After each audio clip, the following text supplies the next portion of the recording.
मेरे एक जूनियर ने मुझे कहा कि जिस वार्ड से शिफ्ट हुआ है वहाँ की सीनियर डॉक्टर एक है, उन्होंने तंजन कहा है कि डॉक्टर साहब को इनू सूरत रमान सुनाना, तो ना तो टेस्टों में कुछ आ रहा है और ना कुछ आ रहा है। 4 माह से ऐसे है। तो जो हिस्ट्री होती है, हम जो डॉक्टर्स कॉमन चीज़ें होती हैं वो सारे पूछते हैं। तो बच्चों ने मुझे बताया, जूनियर डॉक्टर्स ने, कि ना शुगर है, ना ये नहीं वो नहीं फलानी। मैंने इन्हें कहा कि इसका एड्स का टेस्ट करा लें।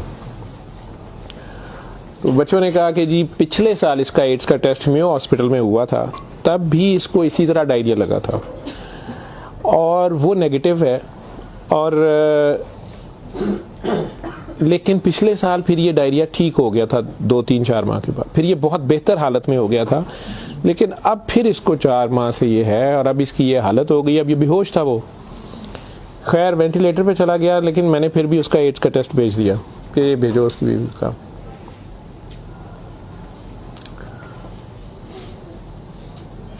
सूरह रहमान हमारे आईसीयू में वैसे ही लगती है, सुबह दोपहर शाम, कई बार मिस हो जाए, दिन में कम से कम एक बार ज़रूर लग जाती है। कोई ना कोई डॉक्टर नर्स ड्यूटी अपनी समझ के इसको लगा देते हैं।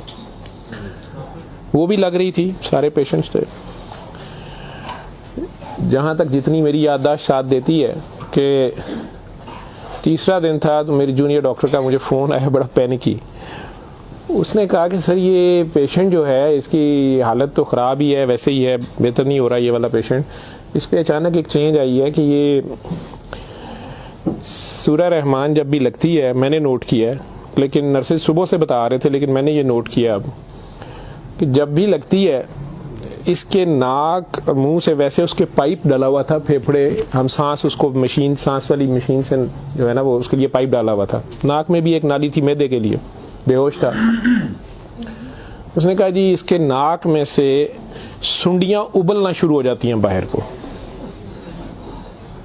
और नर्सेज इसके ऊपर ड्यूटी करने से तंग हो रहे हैं। तो अब शक्कर एक मशीन होती है जिससे हम मरीज के अंदर से एक बलगम निकालते हैं जो नेगेटिव प्रेशर से सक करती है।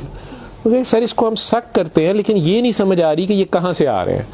मैंने कहा इसके मैदे से खींच के देखें, उन्होंने कहा जी उधर से नहीं आ रहे। मैं कि इनकी सांस वाली नाली से आ रहे हैं, जी उसमें से भी नहीं आ रहे। लेकिन जब सूरह रहमान बंद करते हैं ये ख़त्म हो जाते हैं, ये बाहर नज़र नहीं आते। यहाँ हमारी हड्डियों में खाली जगह होती है, उन्हें हम साइनस बोलते हैं डॉक्टर्स। तो मैंने कहा यार फिर इसके ये साइनस से आ रहे हैं, और मेडिकली हम इसे मैगट्स इन्हें कहते हैं हम। शुगर का मरीज़ बेचारा आखिरी स्टेज पे, कई बार उसके ज़ख्म बहुत ख़राब हो जाए तो उसमें कीड़े कई बार पड़ जाते हैं इस तरह। लेकिन ये चीज़ मैंने नहीं सुनी थी, और ना ही उसकी कोई, ना वो शुगर का मरीज़ था ना कुछ और था। मैंने डॉक्टर साहब से कहा कि आप जो है ना इसका ये तो अब एंटीबायोटिक्स जा रही हैं, सारा कुछ जा रहा है, वैसे इसके एड्स के टेस्ट का पता करें वो कब तक आएगा। तो मुझे लग रहा है कि इसकी क़ुव्वत मुदाफ़ियत कोई नहीं है, और ये कीड़े इस तरह पड़ गए। अगले दिन जब मैं राउंड पे आया तो मुझे एक और कहानी पता चली। उन्होंने कहा जी कि इसकी बीवी जो है ना उसने कल रात को हमारी स्टाफ से लड़ाई की है, और वो क्रिश्चियन हमारी जो स्टाफ है नॉन मुस्लिम, शायद उन्हें बड़े गुस्से में उसने कहा कि तुम लोगों ने हमारा मरीज़ ख़राब कर दिया और कीड़े डाल दिए हैं, आप लोगों की केयर अच्छी नहीं है। थी वो बिल्कुल लोअर सोशियो इकनॉमिक स्टेटस से, पुअर, जो अनपढ़ तबका जिसे कहते हैं। तो कहती जी उसने काफ़ी शोर डाला है कि मेरा मियाँ तो बिल्कुल ठीक ठाक था, ये कीड़े आप लोगों ने 3 दिन के अंदर डाल दिए हैं। तो वो डॉक्टर साहब कहने लगे कि बड़ा अच्छी दलील दी है। जो ड्यूटी नर्स थी वो इसको कहने लगी है कि इधर आओ, बल्कि उस नर्स ने हमारी ने नोट किया कि ये सूरह रहमान जब लगती है तो ये ऐसे होता है, तो उसी ने डॉक्टर को मेंशन किया। लेकिन ये औरत शोर डाल रही थी, तो उन्होंने उसको दूसरे 2 मरीज़ों के पास ले गए जो हमारे पास 5-6 महीने से बेहोश, एक के सर में चोट थी तो उसके दिमाग ख़त्म हुआ हुआ, एक को वैसे फालिज से दिमाग ख़त्म हुआ हुआ था, तो उन्हें घर भी नहीं ले जाया जा सकता था। तो 4-6 माह से वो हमारे पास आईसीयू में है। तो उन्होंने उन्हें कहा कि ये देखो अगर कीड़े पड़ने होते तो ये 6 महीने से हमारे पास हैं, तो इनके तो ज़ख्म भी नहीं है, पीछे बेड सोर बन जाते हैं, कुछ भी है, तो आपके मरीज़ को ही हमने 3 दिन में करना था। तो इनकी कोई बीमारी ऐसी है, और हमें एड्स वाला वो जो भी उन्होंने कहा कि जो टेस्ट हमने आपको दिए हैं ना कि करा के लाएं बाहर की लेबॉर्ट्री से या कहीं अंदर से, वो हमें ला के दो जाम से रिपोर्ट है।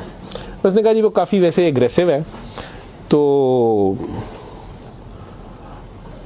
लेकिन उसके अलावा कोई और रिश्तेदार इसका है ही नहीं है, और वो कोई चीज़ ला भी नहीं रही, दवाइयाँ भी हमने खुद अपने फंड से शुरू कर ली हैं। इसका करना क्या है। और मसला ये है कि ये जिस वक्त सूरह रहमान लगती है तो ये कीड़े इसके अब तो आंखों से भी कुछ निकले हैं, तो इसके नाक और मुंह से उबलना शुरू हो जाते हैं। लेकिन जब हम बंद करते हैं थोड़ी देर बाद वो मुंह में कहीं नज़र नहीं आते। तो हमारा ये ख्याल था कि सूरह रहमान बंद कर देते हैं। इसकी बीवी ने भी कहा कि ये तुम लोग फिर बंद करो, पता नहीं क्या तुम लोग लगाते हो। तो वो जो हमारी नॉन मुस्लिम सिस्टर थी उन्होंने उसे कहा कि मेरी बात सुनो, मुझे नहीं पता इसे क्या बीमारी है, लेकिन वो इसे प्रेयर कहती थी। उन्होंने कहा जब ये प्रेयर लगती है ना, ये कीड़े इसको छोड़ के भागते हैं, ठीक है। तो मैं तो कहती हूँ इसको 24 घंटे यही सुनाई जाओ। जब मैंने ये बातें सुनी तो खैर मैंने कहा कि इसकी बीवी को कहो कि वो रिपोर्ट का या हमें रिसीट दे दें, हम खुद अपने तौर पे पता कर लेते हैं। तो मेरे राउंड करने के बाद वो बंदी खुद ही आ गई मेरे पास। वो मुझे नहीं पता था कि वही सिस्टर ने उसकी बिठा के कहीं काउंसलिंग की थी। उसे उन्होंने कहा कि इसको हमें शक है कि एड्स ना हो, कि इसकी कुव्वत मुदाफ़ियत नहीं है, इस तरह कीड़े इसको पड़ गए, कुछ हो गया, शायद कमज़ोरी से हो गया, बीमारी की कमी से हो गया। तो ये उसका हम पता करना चाह रहे हैं। अदरवाइज़ तो जो दवाइयाँ हैं वो वही रहनी है। कुछ तरह की उसने बात की, कहती कि वो डर गई है थोड़ी सी, और वो कहती मैंने बड़े डॉक्टर साहब से कोई बात करनी है। बहरहाल अब मुझे जितना याद है, मैं 1 साल बड़ी सोचा इसके ऊपर कि मैं इसको बयान करूं या ना करूं लोगों के सामने। उस औरत ने बड़ी खौफनाक कहानी मुझे सुनाई। जब उसे ये डर पड़ा ना कि इसको एड्स ना हो और उसको ना एड्स लग गई हो, अब वो मुझे कहने लगी इधर कमरे में आके कि डॉक्टर साहब ये जो मेरा मियाँ है ना, ये असल में जादूगर है। मैंने कहा आपने तो पहले दिन लिखवाया कि ये रिक्शा चलाता था और रिक्शा ड्राइवर है। उसने कहा जी ये रिक्शा ड्राइवर तो है, लेकिन ये जादूगर है, काला जादू करता है, लेकिन करता कुरान से था। मुझे हंसी आ गई, मैंने कहा कुरान से काला जादू कैसे हो सकता है। बहरहाल टू कट इट शॉर्ट, उस औरत की हमारे वो डॉक्टर्स ने मुझे, चूँकि वो वीडियो मेरे पास वो सिर्फ पड़ी है जिसमें वो कीड़े प्लेट में, हमारी उसे डिश कहते हैं, उसमें वो निकाल के वो डाल रहे थे। तो मुझे उन्होंने भेजे कि इसका करना ये क्या है। पहली रात जब उन्होंने मुझे मैसेज किया रात को व्हाट्सएप पे, तो वो वीडियो मेरे पास पड़ी हुई है। और उसने मुझे बताया जी कि मैं खुद किसी की बीवी थी, उसकी माँ मुझे बड़ा तंग करती थी और मैं चाहती थी कि ये मेरे अंडर आ जाए। मुझे किसी औरत ने, दूसरी ने बताया, हमसाई ने बताया कि ये खामन तुम्हारा गुलाम हो जाएगा, तुम इसके पास चली जाओ। बाकी तफसीलात में मैं नहीं जाता। जो कुछ उसने मुझे बताया, उसने कहा जी कि ये इसका जादू का तोड़ ही नहीं था और इसका काम लाजमी इसका होता था, ये जैसे भी करता था। तरीकाकार उसने क्या कहा जी, इसने कमरे में अंदर एक गाव तकिया रखा होता था, उसके ऊपर इसने वो जिस तरह स्माइली होता है, जो मुझे समझ आई कि उसने कोई बुत सा बनाया हुआ था, उस कमरे में ये बैठाता था और वो लोगों को पहले तो कुरान शरीफ भी पता नहीं पढ़ने वो कहता था, कुछ करता था, फिर उनकी बात सुनता था, सारा कर करा के जो मुझे उसका तरीका वारदात समझ आया या जो भी था। उसने कहा जी कि जो गरजमंद होता था ना, वो दीवाना, औरतें बड़ी दीवानी होती थी, ठीक है, या यंग लड़के लड़कियां कि मेरी वहाँ शादी हो जाए, वहाँ हो जाए, औलाद हो जाए, कई लड़के आते थे। तो जो उसने सबसे गंदी बात मुझे बताई, बड़ी फजूल जो उसकी हरकत थी या जो भी, वो इस्लाम तो हो ही नहीं सकता। उसने कहा जी ये उन औरतों को, और अपने बारे में उसने कहा कि मैंने भी ये गलती की, मेरे से भी ये गुनाह हुआ, लेकिन मुझे गुनाह स्वाब का इतना नहीं पता था। तो ये पहले वो तकिए को सजदा कराता था, खुद उसके पीछे खड़ा हो जाता था, फिर वो कहता था कि ये असल में तुम लोगों पे काला जादू हुआ है, इसको तोड़ने के लिए पता नहीं नूरी बड़ा जरूरी है, ठीक है। फिर वो हमें कहता था कि वुजू करके आओ, ठीक है, वुजू करके आते थे, वो पता नहीं कौन सी सूरत पड़ा, वो कई सूरतें मिक्स करता था। ये सब करते कराते 1-2 सेशनों के बाद कुछ नहीं लेता था। फिर जो ज़्यादा लोग अपने काम के पीछे दीवाने होते थे, उनको वो बताता था कि इसमें बड़े पैसे भी लगेंगे, ये जान पे खेलना पड़ना है, पता नहीं क्या करना, और तुम्हें भी मेरे साथ करना पड़ेगा, इसमें बड़ा कुछ जो है ना रिस्क है, लेकिन काम तुम्हारा हो जाएगा। वो जो भी उसकी कहानियाँ थीं, जो उसको बाद में किसी और वजह से पता चली, जो मुझे वो बता रही थी कि जी ये औरतों के साथ भी और यंग लड़कों के साथ या मर्दों के साथ भी गलत काम करता था, फिर उन्हें अपना गंद खाने पे मजबूर करता था, फिर उन्हें पता नहीं कौन से कोई आयत, मतलब आयत बनाई हुई थी या कोई नाम था पता नहीं क्या, कि अरबी के जी ये पढ़ के ना तुमने ये मिक्सचर जो है ना, ये हंडिया पकाते हुए थोड़ा सा बीच में गंद डाल देना है और अपने खामन को खिला देना है, या उस लड़की को खिला देना है, या उसको खिला देना है। तो मैं अपने खामन के साथ ये सारा कुछ किया मैंने। अब मुझे बताएं कि जब वो उस बंदे के साथ ही सो गई तो उसका खामन तो वो रहा ही नहीं है ना, तो ना वो मुसलमान रही है ना वो ये हरकतें सारी। अब उसके बाद बकौल इन खातून के, इस लड़की के, कि जी वो खामन जो मेरा था उसमें तो तब्दीली नहीं आई, उसने मुझे फुल मारना शुरू कर दिया और मुझे इसकी, मेरे तड़प इसकी तरफ भागती थी कि मैं इसके पास आऊँ। तो फिर मैंने इसके पास वैसे आना शुरू कर दिया कि मैंने तुम्हारे साथ शादी करनी है, मैंने उधर से तलाक लेनी है, मैंने ये करना है वो करना है। तो मैं उन्हें बताए बगैर इसके पास आ गई। इसके साथ मैं 6 माह रही, इसने कहा कि फिर ऐसे ही रहना पड़ेगा और इस सारे काम में मैं शामिल हुई। तो इसने वैसे मुझे कहा कि निकाह हो गया है हमारा, कुरान शरीफ पे इसने निकाह किया, उसने कहा हम दोनों की रजामंदी निकाह है, वो पीछे से तलाक लेके नहीं आई, ठीक है। उसके बाद इसको ये डायरिया लग गया। डायरिया लगने के बाद ये कहती है कि जी मेयो अस्पताल में जब हम थे 4 महीने हमें हो गए और बुरा हाल था इसका पिछले साल। तो ये एक दिन मुझे कहने लगा कि मैं कहता हूँ कि मैं अल्लाह से तौबा कर लूँ, अल्लाह मेरी जान बख्शी कर दे, तो मैं तौबा करूँ और मैं ना अब रिक्शा ही चला के उसमें जितनी रोटी रोजी होगी तू मेरे साथ गुजारा कर लेगी और तू भी वापस चली जा अपने खामन के पास, ठीक है। और उधर से जाके तलाक ले ना ले और ये निकाह नहीं है और जो भी उसने कहा कि जी हमने तौबा कर ली बकौल उसके जो उसकी समझ थी। ये कहती है जी मैं वापस गई, मेरे खामन ने फिर मुझे मारा, उसने कहा मैं तुम्हें तलाक दे चुका हूँ, तुम मेरी तरफ से फारिग हो, तुम कहाँ से आई हो, ये आई हो, इतनी देर बाद आई हो, जो भी आई हो। खैर मैं फिर वापस इसके पास आई। तो ये कहती है कि जी वो मैं कोई 48 घंटे बाद शायद 2 दिन बाद वापस आई है, तो मैं अस्पताल थी, डॉक्टर बड़े हैरान सन, ये पेट से ठीक हो गया सी, यदि टट्टियाँ रुक गई सन। उन्होंने क्या दवाई फलानी माफक आ गई है, फलानी माफक आ गई है। तो ये अपने पैरों पे खड़ा हो गया। अगले कोई 10-12 दिनों में उन्होंने छुट्टी दे दी। फिर ये मुझे मस्जिद एक में लेके गया, वहाँ हमने निकाह किया, ठीक है। निकाह किया, ये रिक्शा चलाना शुरू हो गया। तो डॉक्टर साहब 6 महीने इन्हें बड़ी मेहनत की थी, रिक्शा भी चलाया, मैं भी कदे सुखी गिली खांदे सा चंगा भला सी। पर डॉक्टर साहब दुनिया बड़ी जालम है, यदी शोहरत सी दुनिया पिछे पैंदी सी, कहना सी मैं काम छड़ छड़िया है। डॉक्टर साहब हूँ फिर एक बच्ची आई तो बड़ी सोहनी सी, वो बड़ी रोंदी सी, ਉਹਦਾ पता नहीं की मसला सी। डॉक्टर साहब ने ਉਹਦੇ ਨਾਲ फिर वही काम शुरू कर लिया। इन्हें फिर वही काम शुरू किया है। मैं ਇਹਨੂੰ पहले कहती रही हाँ, लेकिन डॉक्टर साहब ਇਹਦੇ 'ਚ पैसे बड़े आते सन। ਉਹਦੇ बाद हूँ 4 महीने तो ये इसकी ये हालत है और अब ये बेहोश है। अब मैं अल्लाह से तौबा करना चाहती हूँ, अल्लाह मुझे माफ़ कर दे, तो मुझे तो समझ नहीं थी, तो मुझे माफ़ी ले दें। और इसका अब क्या बनेगा और क्या नहीं बनेगा, मैंने ये काफ़ी बीच में से सेंसर करके आप लोगों को सारी बात सुनाई है।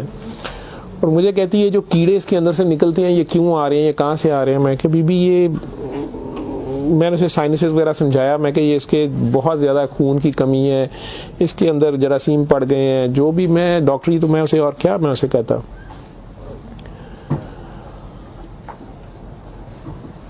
और उस वक़्त सारी बात सुना के तो उसने वो रिपोर्ट अंदर से निकाली और मुझे कहती है जी ये रिपोर्ट में तो इसको HIV की रिपोर्ट थी कि जी वो उत्थे रिपोर्ट वाले मैनू कहा है कि डॉक्टर साहब फौरन जाके दिओ, तो तुसी वो लैबोरेटरी में कहीं पूछती रही।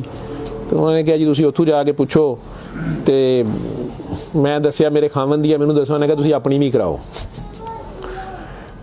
तो डॉक्टर साहब ये रात दी मेरे कोल है, तो मैं मैनू तो नहीं बीमारी होएगी, मैं सूरत रहमान सुन ला। मैंने कहा जी आप भी सुने, 7 दिन सुने, मैं आपको क्या कह सकता हूँ।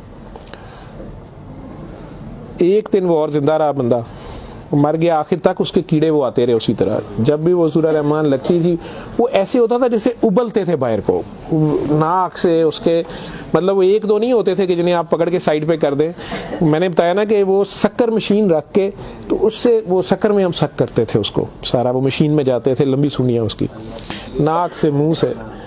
और तो माफी आखिर में वो औरत भी उसकी डेड बॉडी लेने में भी तैयार नहीं थी। नहीं जी ये मैं इन्हू कितने दबांगी, ये वो। मैं नहीं ये अब इसको ये तो आप नहीं लेके जाना, हम हॉस्पिटल से हम और क्या कर सकते हैं। अल्लाह जाने कि ये साल पुरानी बात हमारे हॉस्पिटल में रह के गया है पेश। अव्वल तो मुसलमान ना जादू कर सकता है, अगर वो जादू वाला इल्म कहीं से सीख भी लेता है या अपने तरीके से वो समझता है वो जादू कर रहा है तो वो मुसलमान नहीं रहता। एक चीज़, कुरान को ही लोग मिसयूज़ करते हैं, नापाक हालत में गलत तरीके से बड़ा कुछ करते हैं, और कई बार हम नासमझी में भी अपना खसारा बढ़ाते हैं, हमें समझ नहीं होती और हम कुछ चीज़ें करते हैं। कुरान खुद कह रहा है कि इससे मोमिन के लिए शिफा और रहमत है, और जालिम इसी में से अपने लिए खसारा बढ़ाते हैं। अपनी जान पे जुल्म करना भी जुल्म ही होता है। तो अव्वल तो मुसलमान जादू ना कर सकता है ना किसी दूसरे पे करवाता है, अगर दूसरे पे भी करवाता वो मुसलमान नहीं रहता। जब आप जादू के चक्कर में पड़ेंगे ये खुद शिरक है। आप अल्लाह बनने की कोशिश कर रहे हैं ना, आप अपनी मर्जी के रिजल्ट्स लेने की कोशिश कर रहे हैं, ठीक है, माफुकुल फितरत तरीके से, और फिर उससे ज़्यादा बड़ी बदबख्ती कि अल्लाह के कलाम को मिसयूज़ करके वो सारा करके, तो वो मुसलमान नहीं रहता। मैंने उस दिन भी बताया था, वो बच्ची अमेरिका से जो फ़ोन कर रही थी आप लोगों के सामने, यहाँ मैंने उसे कलमा शहादत पढ़ाया था, तो उसे दोबारा कलमा पढ़वाया था क्योंकि उसको पता नहीं था। यहाँ वो आई तो वो उससे यही काम किसी और ने करवाया। वो मुसलमान रह ही नहीं गई हुई थी और खामन से लड़ाई उसकी चल रही थी, उनका आपस में फसाद हो जाता था, ठीक ठाक प्रॉब्लम में थे। उससे दोबारा से बावजू हो के आप कलमा पढ़ें। ज़िंदगी में अगर ऐसी कभी गलती कर दी है तो अल्लाह से माफ़ी मांगे, अल्लाह नबी से, और दोबारा से कलमा पढ़ के मुसलमान हो। दूसरा, अगर आप में से किसी को वहम है कि आप लोगों पे जादू है तो किसी बाबे के पास जाने की ज़रूरत नहीं है। ये तो फटाफट आप लोग कहते हैं कि जादू बरहक है, और जी जादू नबी करीम सल्लल्लाहु अलैहि वसल्लम पे भी हो गया था। नबी करीम सल्लल्लाहु अलैहि वसल्लम ने उसको कैसे तोड़ा था, उन्होंने क्या तरीका बताया? एक बार सूरह फलक, एक बार सूरह नास, या आप 3 बार सूरह फलक 3 बार सूरह नास पढ़ लें, जादू ख़त्म हो गया। औज़ु बिल्लाहि मिनश्शैतानिर रजीम पढ़ते ही ख़त्म हो गया है। वैसे तो मुसलमानों पे तो होता ही नहीं है। मैंने सूरह मोमिनून की 89 आयत बार बार रेफरेंस दिया है, मैं किसी बहस में नहीं मजहबी में पढ़ना चाहता। अल्लाह बड़े वाज़ेह तरीके से उसमें बता रहे हैं कि इनसे पूछो, सूरह मोमिनून में 84 से 89 तक, इनसे पूछो कि आसमान और ज़मीन का मालिक कौन है, ये सारा कुछ किसने बनाया, ये फ़ौरन कहेंगे अल्लाह ने। इनसे पूछो तुम्हारी ज़िंदगी और मौत का हर चीज़ कौन फनी, कहेंगे अल्लाह में। फिर इनसे पूछो फिर तुम कहाँ से जादू कर दिए जाते हो, जब हर चीज़ का मालिक वो है तो फिर ये जादू तुम लोगों पे कहाँ से हो जाता है? ये हमारी अपनी सोच में होता है। 99% लोग तो साइकी के मरीज़ बने होते हैं, और ये असल में आपस की नफ़रत होती है। हमारी आपस की नफ़रत, हसद, कीने, बुग़्ज़, लालच, हवस, ये जो हमारी सोच की लहरें हैं ये ज़रूर एक दूसरे को डिस्टर्ब करती हैं। ये नज़र लग जाती है, माँ की नज़र अपने बच्चे को लग जाती है, प्यार से ही देख ले, उसको ज़्यादा एनर्जी चले गई, बीच में माशाल्लाह नहीं कहा, फोकस अल्लाह से हटा, बच्चे पे गया आपका। तो अल्लाह के रेफरेंस से उस बच्चे को देखें कि माशाल्लाह मेरा बेटा कितना प्यारा, तो फिर नज़र नहीं लगती है। ये बातें आपको समझाई गई हैं, इस फोकस आपका अल्लाह रहे। नाउज़ बिल्ला, कई बच्चे मेरे साथ ज़्यादा प्यार से जब ज़्यादा चलते हैं, आप अल्लाह हैं, नाउज़ बिल्ला मैं अल्लाह कैसे हो सकता हूँ? फिर उन्हें मैं कहता हूँ कि बेटा ये कुफ्रिया कलमा है। किसी बात से कोई बंदा मुद्दतों से फंसा होता है, उसमें से निकलता है, कई बहुत बड़ी बात कर देते हैं। होश के लोग नहीं होते हैं, जब तक होश में नहीं होते हैं तो उस वक्त तक तो उन पर हद नहीं लगती, लेकिन जब होश आ गई है उसके बाद ये बात कुफ्र में आती है, और अल्लाह ये बर्दाश्त नहीं करता। आप नासमझी में भी कर रहे हो, बच्चा नासमझी में भी उल्टी सीधी हरकतें कर रहा हो तो माँ तो कान पकड़ लेती है, उसने भी उसे सिखाना तो होता है, उसे साबित तो कराएगा, पहचान तो करा के छोड़ेगा अल्लाह कौन है, अल्लाह कहाँ है। ठीक है, आयतुल कुर्सी का मतलब है कुर्सी की निशानी, कुर्सी का इशारा। ठीक, जब आप खौफ की हालत में हैं तो वो पढ़ लें, या आपको लगता है कि हमें कोई मसला ना हो तो पढ़ लें, तो उसका मतलब ये नहीं है कि वो आयतुल कुर्सी के लफ्ज़ या आयतुल कुर्सी के वो आपकी हिफाजत करते हैं। उसका मतलब क्या है? अरब्स को तो पता चलता था पढ़ते हुए कि वो क्या कह रहे हैं, तो वो सारी अल्लाह की हम्द और अल्लाह की शानें बयान हो रही हैं। तो कुर्सी की बात तो हो रही है कि कुर्सी ज़मीनों आसमान पे हर तरफ वो है, तो असल में तो कुर्सी वाले की बात हो रही है। तो जो कुछ करना है कुर्सी वाले ने करना है, तो अगर कुर्सी वाले से आपका ध्यान हट गया ठीक है, तो आप कुर्सी की पूजा शुरू हो गए, तब भी फंस गए आप।